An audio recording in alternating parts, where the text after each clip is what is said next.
We must accept that we must get rid of illegal, undocumented foreigners out of our city.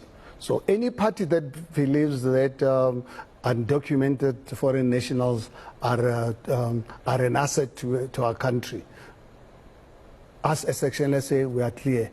Illegal, undocumented foreigners are a liability to our nations. I'm going to lead that charge. We're going to hold Home Affairs accountable. We are going to make life hell for illegal, undocumented foreign nationals. We want to make it hell within our constitutional framework. We will make sure that they understand that they are not welcome in our city.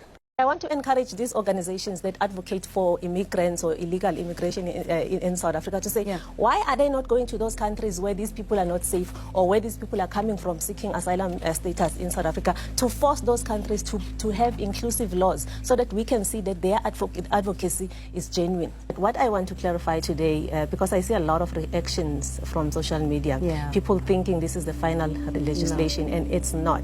Yeah, this is just a policy direction given by the cabinet. The legal legislation document is still going to go through Parliament, where the enforceability will be properly addressed. So what we're seeing here is a real contradiction. And yes, she is building on a principle that has gained some traction internationally. Australia has pushed this very hard. The United States has pushed this very hard. England has pushed this very hard. But it is not law, and it is not South African or African law.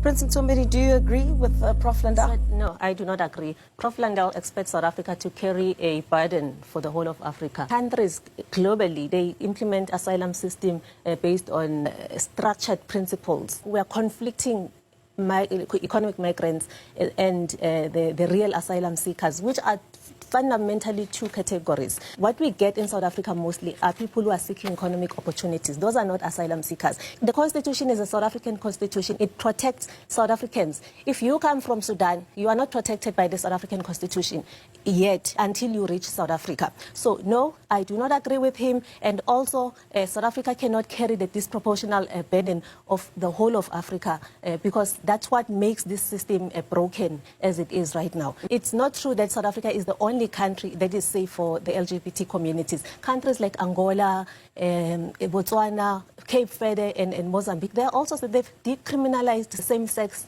relationships. It's not only South Africa, but we need to be very careful in saying we must continue with these chaotic systems, because if the government wants to implement the system or enforce the law in this country, therefore they are inconsiderate towards immigrants. If we're talking about burden sharing, South Africa receives maybe 20, 30,000 asylum applications a year. Kenya is hosting 500,000 refugees in one camp.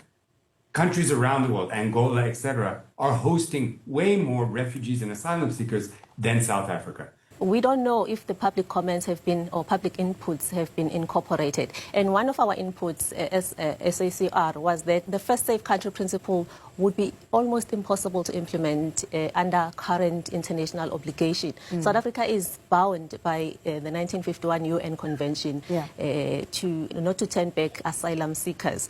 So if this government is serious about implementing the first safe country principle, then they need to have a conversation about withdrawing South Africa from the UN Convention and rejoining with reservations. But also, this white paper is not addressing the issue of influx of illegal immigrants that are already in this country. It doesn't say how are they going to deal with these people, but we are looking forward to see the final legislation. Are you shaking your head here? Prof is talking about Brand South Africa, and I don't think Prof knows better about Brand South Africa than government who is in charge.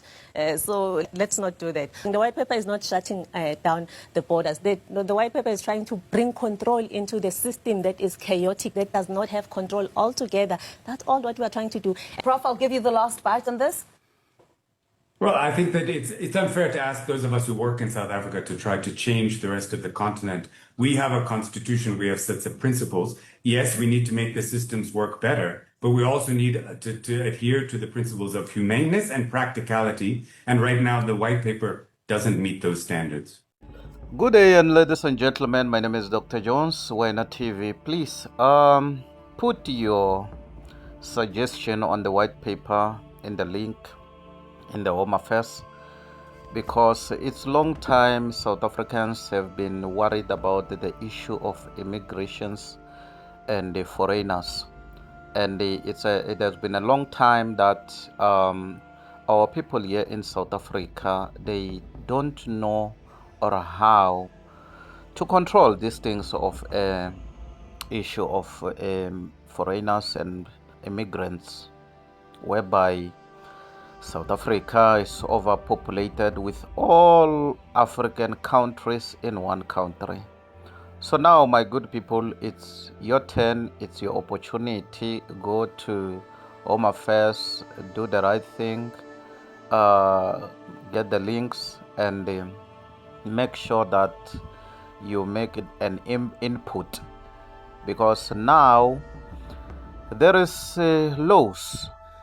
There is laws which are supposed to be made in regard of how these things of immigrant or migration policies and principles are supposed to be. So now there is a task to reinforce that. So please don't be ignorant, my good people, because if you become ignorant and then later you will still continue with the issue of complaining about foreigners. Foreigner this, foreigner that, these foreigners, why they are occupying everything, our jobs, this and that and all that. So my good people, here is an opportunity. Let's do the right thing.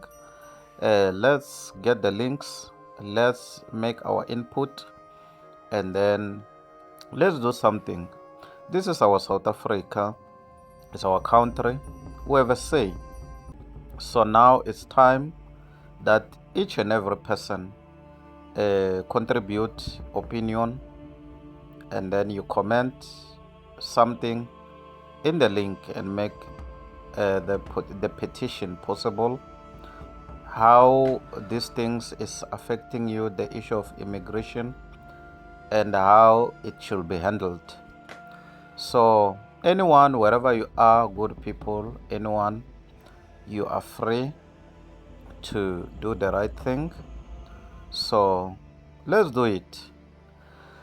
Let's do it and stop crying and complaining, because if we just complain and cry, there's nothing that is going to happen, because the government works with policy, the laws, which they should move from underground. And where is the underground? Is where we are. It's all of us. So now let's make an input. Let's do something. Let's work it out. So thank you very much. My name is Dr. Jones, Why Not TV. Till we meet again next time. Subscribe. God bless you. We have a constitution, we have sets of principles. Yes, we need to make the systems work better, but we also need to adhere to the principles of humaneness and practicality. And right now, the white paper doesn't meet those standards.